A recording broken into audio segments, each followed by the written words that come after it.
Nima uchun nomahramlar halolingizdan ko'ra chiroyliroq ko'rinadi? Bir kishi o'z holidan olimga shikoyat qilibdi. Ayolimni ilk bor ko'rganimda dunyoda undan go'zal va nafisni Alloh yaratmagan deb o'ylardim. Unga sovchi qo'yganimda u kabi go'zallar borligini ko'rdim.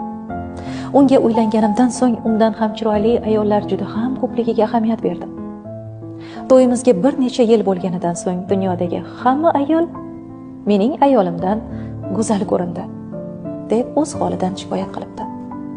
Bu gaplarni diqqat bilan tinglab turgan olim javob beribdi. Senga bundan dahshatlisi nima ekanligini aytaymi?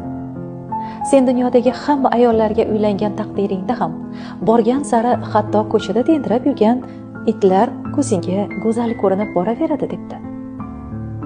Haligi kishi nima uchun bunday deyapsiz deb so'rabdi. Olim aytibdi. Chunki muammo sen ayolingda emas. Insonning ko'zi o'ynoqi va o'zga ayollarga och bo'lsa, haqdan hayo qilmasa, ko'zini tiymasa, uni ko'zini tuproqdan boshqa hech narsa to'ydira olmaydi.